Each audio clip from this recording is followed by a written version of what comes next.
Hi, my name is Bruce Sauer, and I serve as one of your elders here at Cypress Bible Church. You've probably heard people sing about being somewhere over the rainbow. And when you hear that, you find that that's a place where your troubles melt like lemon drops. But what about being inside the rainbow? What's that like? Let me tell you about an experience that I had, and you can decide whether you've been there too. A few years ago, my wife, my son, and I were on the road to see the Black Canyon of the Gunnison National Park. At first, the road that we were taking was great, but the higher into the mountains that we climbed, the more the road shrunk.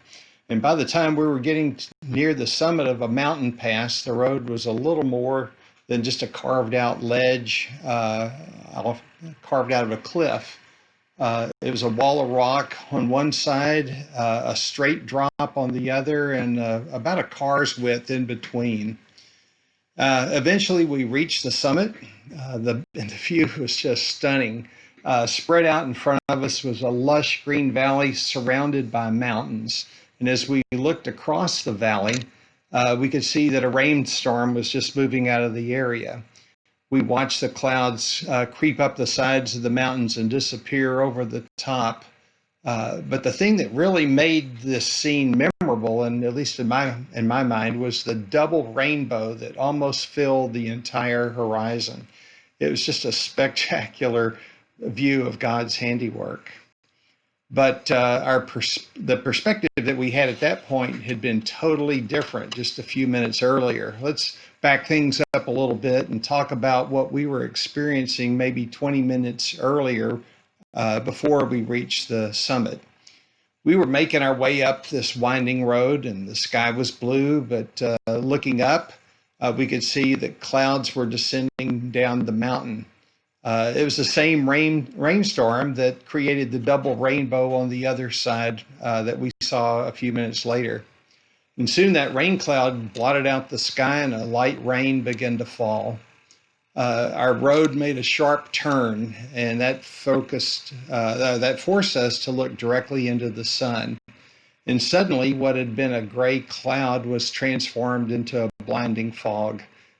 Rays of sunshine lit up the drizzling rain, and it caused the raindrops to refract sunlight and produce, gosh, a zillion miniature rainbows that were just swirling around all of us. So doesn't this sound a little bit doesn't it sound a little bit like the world that we're in today? We got a cloud of swirling chaos. We've got a tough road ahead. We got uncertainty about where we are headed and whether or not we'll ever get out of this, and if so, when. The Bible tells us that we don't have to remain in a gray cloud or to continue being blinded by the sun.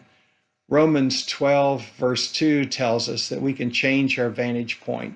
We can view our world from a new perspective. And when we do, we will be able to see things a lot more clearly. Here's how the New Living Translation puts it. It says, "Don't copy the behavior and customs of this world, but let God transform you into a new person by changing the way that you think." When we claim this verse, we realize several things. First, we don't have to get caught up in the dazzle that distracts and disorients us. We don't have to remain blinded by what our culture is telling us. And we don't have to fear the road ahead when God has his hands on the steering wheel. Best of all, we don't have to transform ourselves. It's God who transforms us. He doesn't command us to change ourselves. He just wants us to change our desires, to want him to work within us and to make us new and to empower us to see the things from his perspective. God offers us a new vista. He's willing to provide a perspective that will enable us to see things that we could never see before. He may even show us a rainbow that shines from the same clouds that had been blinding us just a few minutes earlier.